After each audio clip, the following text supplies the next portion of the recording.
नमस्कार भक्तजनों। ओम नमो भगवते वासुदेवाय। आज की इस वीडियो में हम सुनेंगे श्रावण माह के पुत्रदा एकादशी व्रत की कथा। हिंदू धर्म में एकादशी का महत्व बहुत अधिक है। एकादशी के व्रत को करके इस व्रत कथा के श्रवण से मनुष्य के संपूर्ण पाप नष्ट हो जाते हैं, चिंताएं समाप्त हो जाती हैं। संतान प्राप्ति की यदि कामना हो तब यह व्रत और भी अधिक फलदायी है। इस व्रत के पूर्ण लाभ के लिए प्रत्येक मनुष्य को यह व्रत कथा अवश्य ही श्रवण करनी चाहिए, जो कि संतान के भाग्योदय का कारक बनती है। संतान के उत्तम भविष्य, दीर्घायु की प्राप्ति के लिए भी यह व्रत अति ही श्रेष्ठ मानी गई है। इस व्रत के प्रभाव से मनुष्य को मृत्यु उपरांत वैकुंठ धाम में स्थान प्राप्त होता है। आइए श्री हरि का ध्यान करते हुए आज की इस कथा को हम आरंभ करते हैं। हे भगवान विष्णु, सर्व प्राणियों के कल्याण एवं रक्षा के हेतु आप विभिन्न प्रकार के अवतारों को लेते हैं। दुष्टों के नाश के लिए और धर्म की रक्षा के लिए आपने मत्स्य, कश्यप, वराह, नरसिंह, वामन, परशुराम, राम, कृष्ण और न जाने ऐसे कितने अवतारों को आपने लिया है। ब्रह्मांड की अद्भुत शक्ति हैं आप। आपको हमारा कोटि कोटि नमस्कार है। ओम नमो भगवते वासुदेवाय। एक समय युधिष्ठिर ने भगवान श्री कृष्ण से कहा कि हे प्रभु, परम कल्याणकारी और महापुण्य प्रदान करने वाली कथाओं को सुनकर मेरा हृदय परम आनंदित हो रहा है, परंतु फिर भी मेरी जिज्ञासा निरंतर बढ़ती जा रही है। हे प्रभु, कृपया कर मुझे श्रावण माह के शुक्ल पक्ष की एकादशी के विषय में बतलाएं। इस एकादशी का क्या नाम है, इस व्रत को करने का विधान क्या है तथा देवता का किस प्रकार इसमें आराधना करने से मनुष्य को कौन से फल की प्राप्ति होती है। श्री कृष्ण तब कहने लगे, हे राजन, श्रावण माह के शुक्ल पक्ष की एकादशी, जिसे पुत्रदा एकादशी के नाम से जाना जाता है, इसके कथा के श्रवण मात्र से ही अनंत यज्ञ के पुण्य का फल प्राप्त हो जाता है। यह बात द्वापर युग की है। द्वापर युग में महिष्मती नाम की एक नगरी थी। उस नगरी में माहिजीत नाम का एक राजा राज्य किया करता था। वैसे तो राजा के पास धन धान्य वैभव की कोई कमी नहीं थी। राज्य के संपूर्ण सुख राजा के पास थे, परंतु वह पुत्रहीन था, जिस कारण वह सदा दुखी रहा करता था। राजा को निरंतर ऐसा प्रतीत होता कि बिना पुत्र के मनुष्य को इहलोक और परलोक दोनों में ही सुख की प्राप्ति नहीं होती है।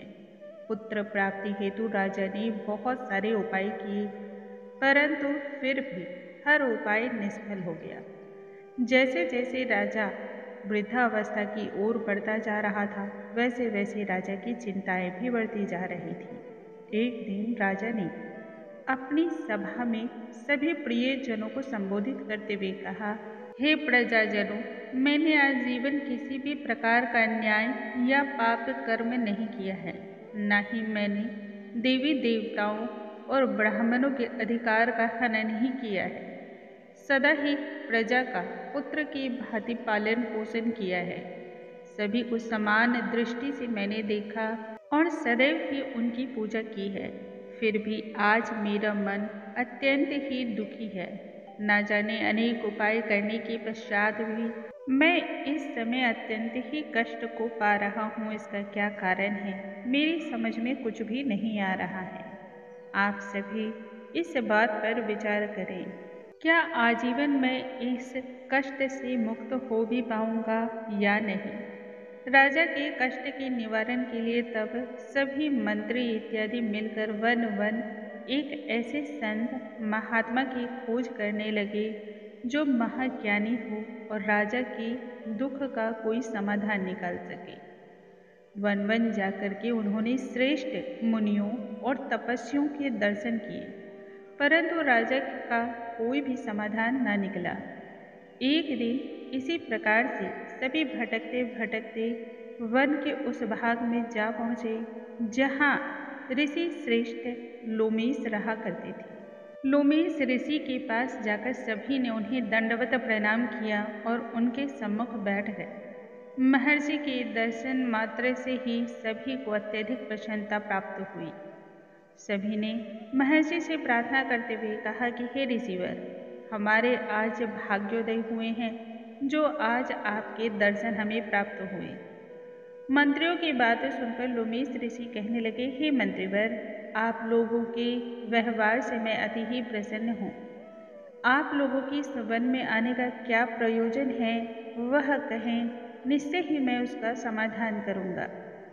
लोमेश ऋषि के मुख से मृदु वचन को सुनकर मंत्री कहने लगे, हे ऋषिवर, आप तो सर्वज्ञाता हो, ब्रह्मा से भी अधिक ज़्यादा सामर्थ्यवान हो, अतः हमारे संदेह को दूर कीजिए।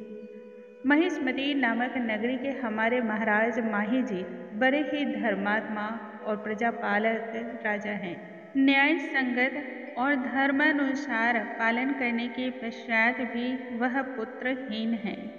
न जाने कब उनकी यह चिंता दूर होगी। इसी कारण हम सभी आपके पास आए हैं। हमारा विश्वास है कि हमारा दुख अवश्य ही दूर हो जाएगा। प्रजा के मुख से ऐसी बात को सुनकर लोमेश ऋषि ने अपने तपोबल के द्वारा नेत्र बंद किए और राजा के पूर्व जन्मों पर विचार किया। कुछ पलों पश्चात उन्होंने अपने नेत्र खोलकर कहा कि हे प्रियजनों, यह राजा पूर्व जन्म में अत्यंत ही उद्दंड तथा बुरे कर्मों को करने वाला व्यापारी था। उस जन्म में यह एक गांव से दूसरे गांव व्यापार हेतु भ्रमण किया करता था। एक बार की बात है, ज्येष्ठ माह के शुक्ल पक्ष की एकादशी तिथि की बात है। यह 2 दिन से भूखा था। दोपहरी का समय था। जलाशय पर जल पीने की तीव्र अभिलाषा हेतु गया। उस स्थान पर उस समय तुरंत की ही ब्याही हुई एक गाय जल का पान कर रही थी। राजा ने उस गाय को प्यासा ही भगा दिया और स्वयं जल पीने लगा। एकादशी के दिन भूखा रहने का ही यह परिणाम हुआ कि इस जन्म में यह राजा है और प्यासी गाय को जलाशय से भगाने के कारण पुत्रहीन है। तब सभी एक स्वर में कहने लगे, हे ऋषि श्रेष्ठ, शास्त्रों में ऐसा लिखा गया है कि पुण्य से पाप नष्ट हो जाते हैं। अतः कृपया करके ऐसा कोई समाधान बतलाइए जिससे राजा के पूर्व जन्म के पाप नष्ट हो जाएं एवं उन्हें पुत्र रत्न की प्राप्ति हो। यह जानने के पश्चात लोमेश ऋषि ने कहा, जल्द ही श्रावण का माह आने वाला है। श्रावण माह के शुक्ल पक्ष में पुत्रदा एकादशी का व्रत करो, रात्रि में जागरण कीर्तन करो। द्वादशी के दिन उस व्रत का फल राजा को समर्पित कर दो। ऐसा करने से राजा के यहाँ पुत्र रत्न की प्राप्ति होगी और राजा के संपूर्ण पाप भी नष्ट हो जाएंगे। यह उपाय जानकर मंत्री सहित सभी अपने राज्य को लौट आए। ऋषि को कोटि कोटि धन्यवाद देने लगे। ऋषि के कहे अनुसार राजा ने और राज्यवासी सभी ने पुत्रदा एकादशी का व्रत पूर्ण श्रद्धा, निष्ठा और विश्वास के साथ किया। रात्रि में जागरण और कीर्तन किया। द्वादशी के दिन उस व्रत का संपूर्ण फल राज्यवासी ने राजा को प्रदान कर दिया।